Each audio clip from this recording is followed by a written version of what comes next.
Order, order. Good morning and welcome. This is an historic occasion. I know, and it's hugely to your credit, that consistently 50% of your members are women. Something like 22% of you are drawn from the ethnic minority communities that so enrich our country, and 3% of you are young people with disabilities. All of those statistics are better than we have in our Parliament. Whatever the imperfections of our system of government and representation, and I know, and all of us as members of Parliament know, that we need greatly to improve, we are, I think, proud that we have in this country a democracy. Politics, whatever you think of it, and whatever you think of individual parties, and whatever you think of particular leaders, does matter, because it will affect you, your friends, your family, and the future of your country.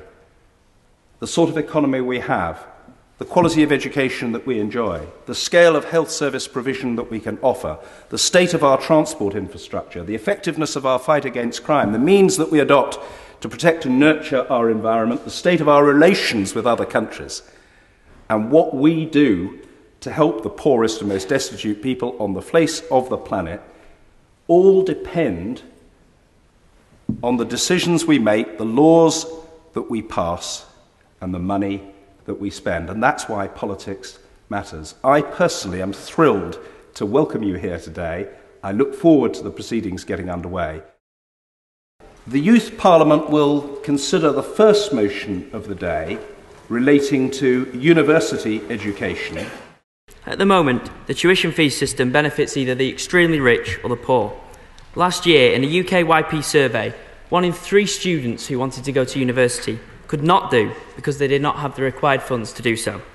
Now, in context, that is 1 in 3 doctors who cannot go on to cure, 1 in 3 teachers who cannot go on to educate, and 1 in 3 politicians who cannot go on to change the system that stands today. Why is the right to education at any level determined by your social background, parental income, or where you live? Abolishing tuition fees will not increase accessibility. 3 Scottish unis have the lowest number of students from disadvantaged backgrounds than any other uni in the UK. It's free, but less accessible. Is that fair? Why should the people who get up at 6 o'clock in the morning to work as a dustman, or my father who didn't go to university and works as a builder, pay for my education? Education is the only way out of poverty. And when you're educated, if you've got a degree and you're earning extra money, you're going to be paying a higher tax rate, and you're going to be making more money, giving people more jobs, getting this country out of its debt in the first place. I think free education is one of the only ways we can do this. Young people, we've heard a variety of passionate arguments for why university fees should be kept. For one, the economic crisis we find ourselves in. In a deep recession, do we really need to burden ourselves any more, adding another 2 or 3.5 billion extra to the taxpayer a year? Or do we listen to the morality in our consciences? How 3/4 of working young people at the moment will opt not to go into further education because of the fear of future debt and the fear of not being able to afford the cost of going to university. Thank you, Mr. Speaker. Mr. Speaker, I'm here today to propose to you that prison is the most suitable method of not only rehabilitating offenders, but providing them with skills for life that are beneficial not only to them, but to the population as a whole. Why shouldn't someone, young or old, who has damaged the community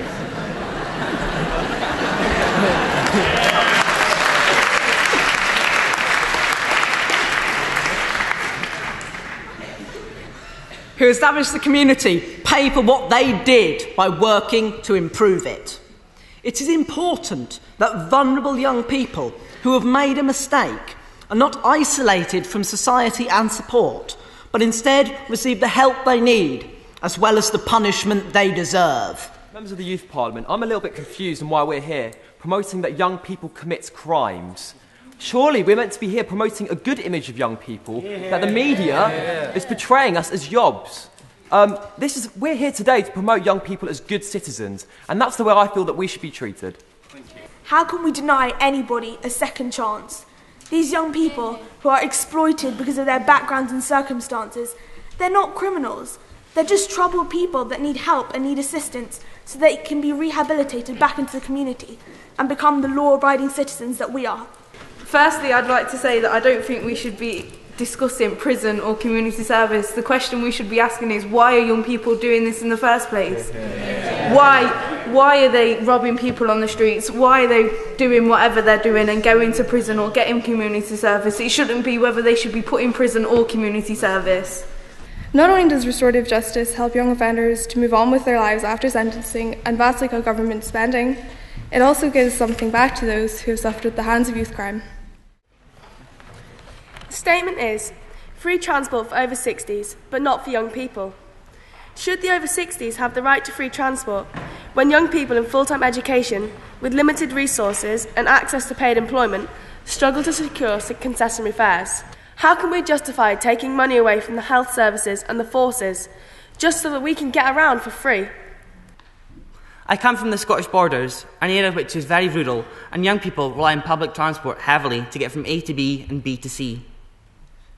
Young people have to pay a fare of up to £12 to get to Edinburgh, the nearest city. Why then, I ask, should these young people be so financially disadvantaged when compared to other young people who live in more urban areas? It's easy to say that you can hop into a car for your friends or your parents, but why isn't the government making it easy to hop on public transport while making it affordable for young people? Mr. Speaker, as young people, we seem to live in a world where we want everything and anything for free. We come here today and we say, we want free university, we want free transport. Members of society who are over 60 might have fought in the war, might have had a good job, might have been in the armed forces. They've earned their free travel. We've not. Northern Ireland is pretty much the poorest part of the United Kingdom. If we can do that for our young people, if we can promote social mobility, get people to school, encourage them to school, stop truancy, if we can do that in Northern Ireland, which is also a very rural society, where we have a grammar school system which means that people do tend to travel a lot longer than perhaps people do in England, if we can do that, then surely you can do that here in England and Scotland and Wales too. That was terrific. Thank you very much. The fourth debate is on capitalism, the economy and job opportunities for young people. Education is slowly becoming just a pathway into a well-educated, unemployed era of young people. So surely if the opportunities are there, why is there not being enough done to advertise them? And why are so many talented and bright young people being left with nothing but their education that won't get them a job? Thank you, Mr. Speaker. Thank you, Carissa. My region, the North East, has the second highest youth unemployment in the country, with 22.6% of young people out of work and education. And an important local industry on Teesside is shedding jobs and threatens thousands of families' futures. So I know that the economic crisis is real. If we do not have progress, we cannot continue to get out of recession. People are not being given jobs, that's young people, because they do not have the experience. It's not the employer's fault that they're not employing young people. It is their fault themselves. I think young people personally aren't doing enough to go out there and speak to the employers. If we're going to reduce our crime rates, then we desperately need to give children the opportunity to work. In the future, we'll have high taxes, not for better healthcare or better schooling or better policing, not for anything that will benefit us. Oh no, nothing like that. We will be paying for the mistakes of the past. We will basically be paying for the bonuses of the bankers who got us in this situation in the first place. Fifth and last motion of the day relating to lowering the voting age to 16 as printed on the order paper. I call Mr. James Evans to move the motion. At 16 we can marry our MP, we can sleep with our MP and we can have children with our MP.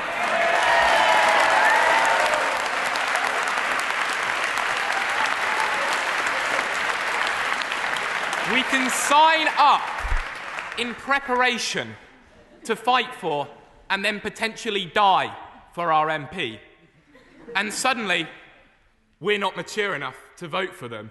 What an absolute disgrace. Giving the vote to 16-year-olds is pointless. We need education to go with it. A huge percentage of the population who have the right to vote don't. Ask yourself why this is. Surely it's because they don't understand the system or enough about what they are voting for. Those who do have had no compulsory education in democracy or politics. If we as young people are to understand democracy, we must have education. The government controls the curriculum, they determine our learning, and some subjects are compulsory. Well, let's make politics and democracy compulsory. Voting at 16, pointless or not, because some 16-year-olds know about politics, some don't, and I know about politics. That we live in a time where people have become very cynical and disillusioned with politics, and as a result, voter turnout is very low. So wouldn't it be a great thing if we opened up the voting age to a new group of people and hopefully move some real change in our nation? The votes cast were as follows. University education being free, 56 votes.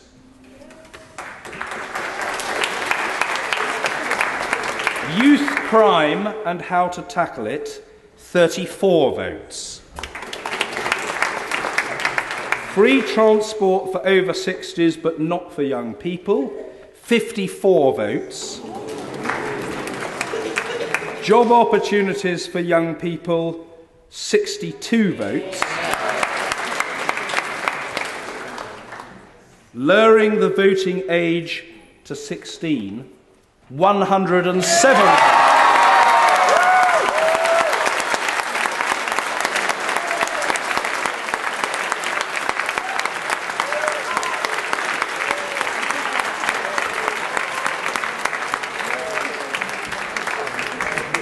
Members of the Youth Parliament, you have chosen your campaigning priority for the year.